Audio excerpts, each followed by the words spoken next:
Olá, boa tarde. Seja muito bem-vindo a essa edição. Você acompanha agora as notícias do Brasil e do mundo desta terça-feira, dia 9 de abril.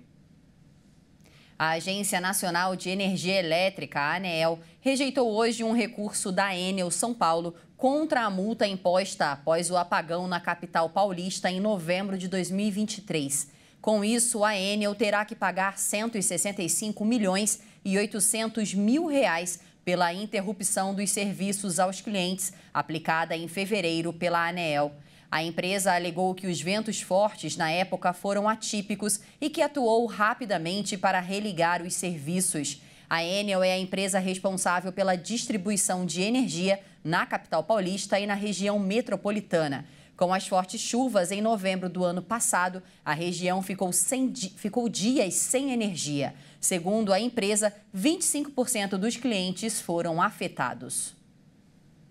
E falando em chuva, uma frente fria está prevista para atingir o centro-sul do Brasil nessa semana. Ao decorrer dessa terça-feira, os ventos gelados passam da Argentina e chegam ao Rio Grande do Sul.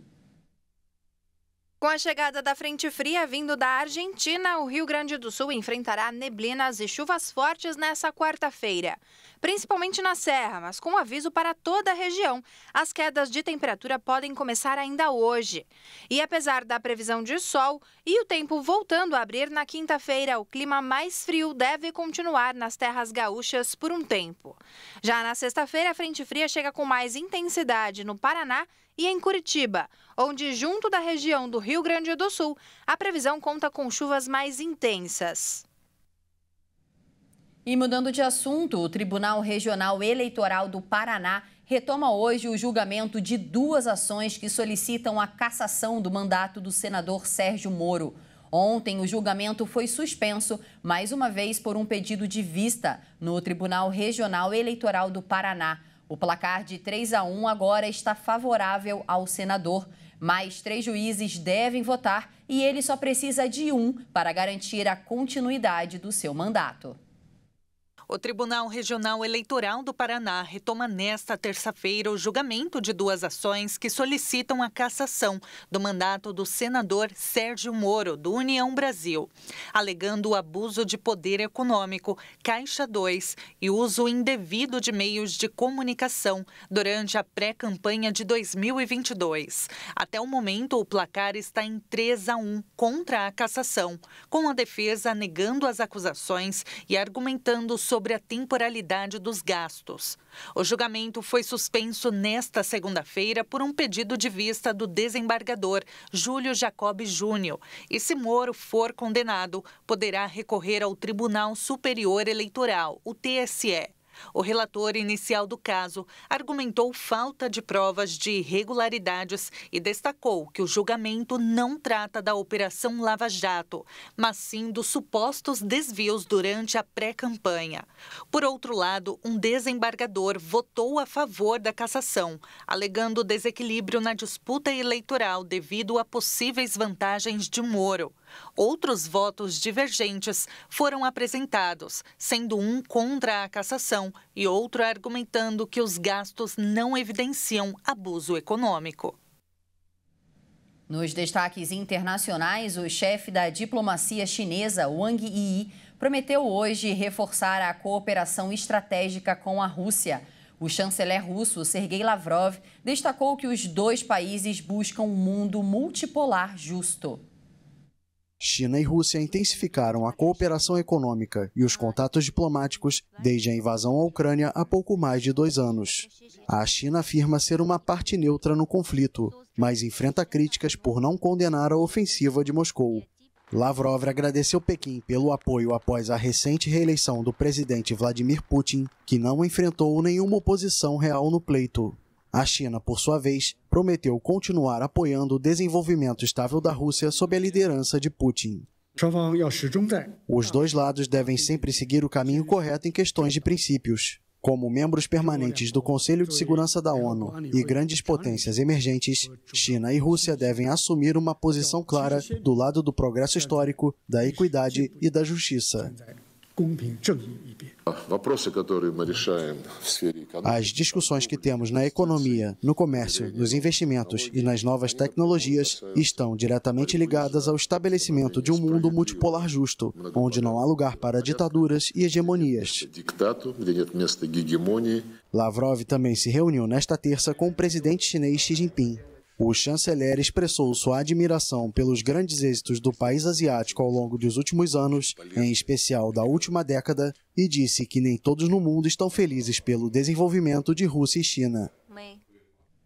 A Alemanha afirmou hoje à Corte Internacional de Justiça que a segurança de Israel está no centro de sua política externa e rejeitou as acusações de Nicarágua de facilitar um genocídio em Gaza com sua venda de armas ao governo israelense.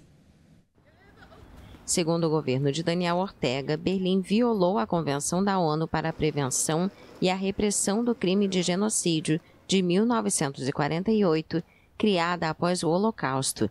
Manágua exigiu ao Tribunal da ONU com sede em Haia que tome medidas provisórias enquanto julga o caso e interrompa o fornecimento de armas e outros tipos de assistência de Berlim a Israel. As decisões judiciais são vinculantes, mas necessitam de mecanismos de execução. Na segunda-feira, a Nicarágua considerou patético que Berlim arme o governo israelense enquanto entrega ajuda humanitária a Gaza, o que a Alemanha considerou extremamente parcial. A Nicarágua solicitou 5 medidas provisórias, que incluem a suspensão imediata da ajuda alemã a Israel, especialmente militar. Também pediu que Berlim reverta sua decisão de suspender o financiamento da Agência da ONU para os refugiados palestinos. Em janeiro, a Alemanha suspendeu esse financiamento, depois de Israel ter alegado que os funcionários participaram dos ataques de 7 de outubro.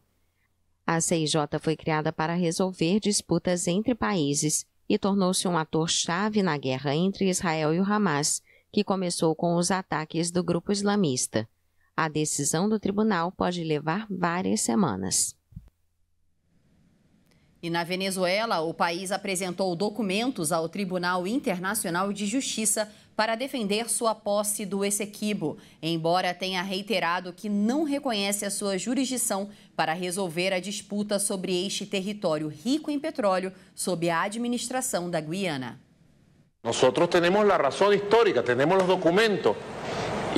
Temos a razão histórica, os documentos, e esses documentos hoje foram registrados e entregues oficialmente. Segunda-feira, 8 de abril de 2024. 2024, tempranito. Maduro telefonou para o colega da Guiana, Irfan Ali, para retomar as negociações.